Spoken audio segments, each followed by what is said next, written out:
Hello everyone, welcome back to my channel, or welcome if you're new.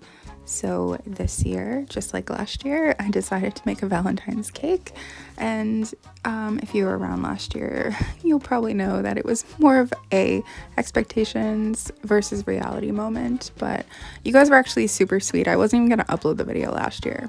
I will say this year's was a better experience. So this year's recipe came from a vintage Dole ad, and I just found this image like online. I didn't find it in a magazine, so I'm not sure how old it is, but to me it kind of has like a 1950s 1960s vibe to it. So it is for a pineapple upside down cake. However, it's like a little bit of a twist on it, and this was just an ad for Dole pineapple. At the top it has the cake, and then at the bottom it has like a drink recipe, which I didn't bother doing, but yeah. So I'm just going to zoom in on the cake recipe part and throw that up on the screen, but obviously you need some Dole pineapple, that's the whole point, and some maraschino cherries. I feel like maraschino cherries are like right up there with jello molds for me when I think about like mid-century. Anyway, it's actually quite easy. So instead of just making it in one pan, you make it in two. So it's called the Dole Double Decker, and it reads twice as good as one, this twin upside down cake for Valentine's Day. So it's, you know, kind of couple, I guess. So I'm just using some of this vegan butter alternative that I'm melting in a Pyrex thing in my microwave, and then while that's melting, I went ahead and added the sugar, the brown sugar, to the pans. Now technically you were supposed to add the butter first, which I didn't realize until I already got the sugar in there. I was just trying to be, you know, productive and multitask. So I didn't really want to bother taking it out, so I just had to pour the butter in and make it work. It turned out fine, but I could see how it would be like easier just to put the butter in first, but you know, lesson learned. I also like didn't intentionally use these heart measuring cups because it's a Valentine's cake. I've had them forever, so these are the ones that I use the most, but I realized after I put the brown sugar in, when they made the perfect little hearts, that they looked cool for the video. So once my butter was done melting, I just kind of had to pour it in and then kind of like take a spoon and just swish everything around to get it like more combined. It did turn out fine, but next time I would definitely just put the butter in first.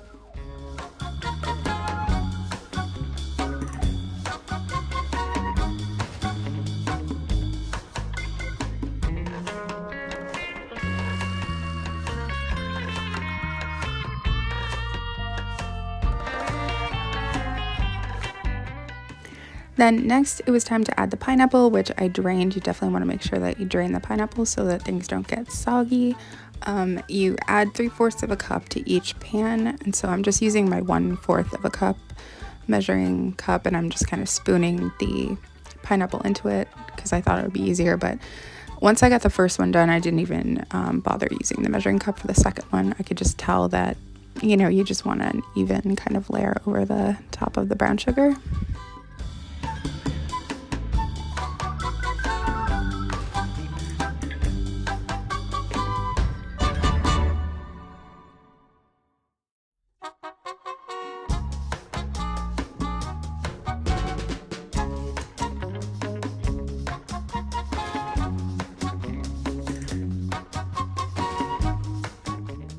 So next it was time to make the cake. Now the ad says you can use a box cake mix, which I have used in the past when I've done vintage recipes, or you can just use your own recipe for like a white cake, I guess.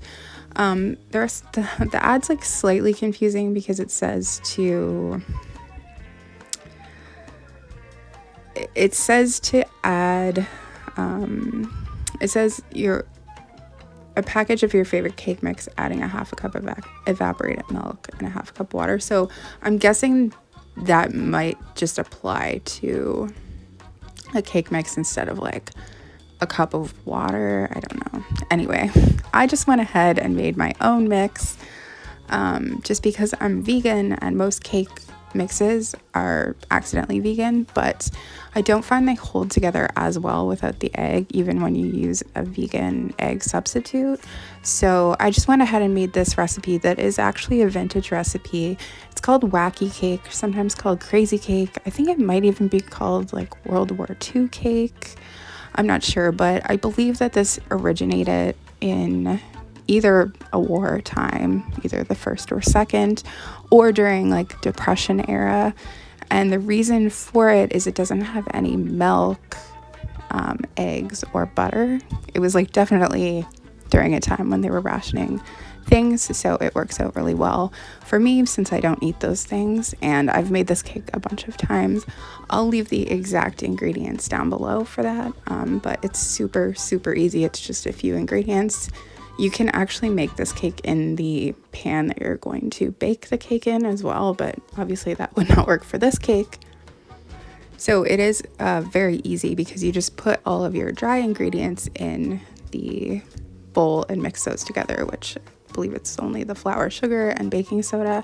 And then you add in your wet ingredients, but you just make 3 little holes in the dry ingredients, and then you add in your oil, your extract, and your vinegar, which it's the vinegar and the baking soda that makes it rise and stuff without eggs. So then once you do that, you just add a cup of water over the top and then mix it all together. It's honestly super easy, and I feel like most people would probably have all the ingredients that you'd need to make this like in your house already.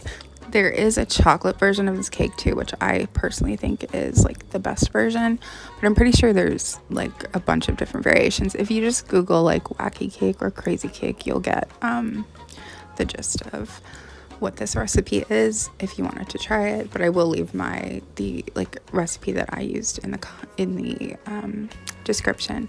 So this is the point at which the video I thought was going off the rails, because as I was pouring the batter in over the pineapple topping mixture, it said to just split it between 2, and I feel like what I made was the equivalent of a box cake, but I felt like it was only going to be enough for 1 pan, so I just made another recipe off camera to fill up the other one.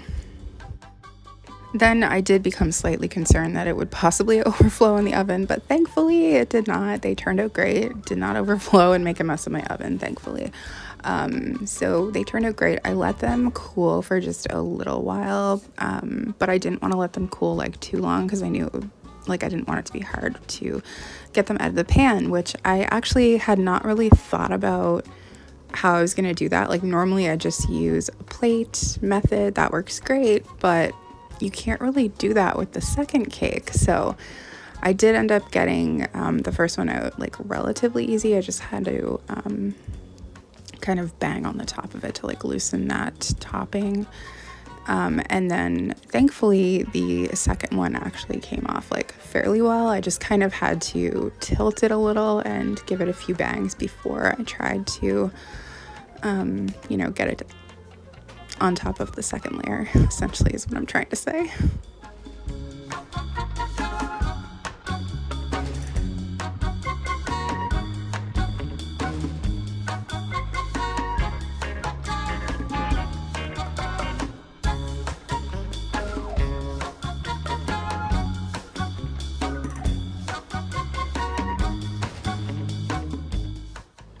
I could kind of feel that it had released itself from the bottom, so I just went for it, and thankfully it landed right where it should, which was amazing because I kept thinking if it didn't land centered that I was gonna have to try and move it, and then I was gonna end up breaking the cake. But the cake did start to split though, and I got really worried that it was gonna split, so I very quickly added the cherries without even filming it.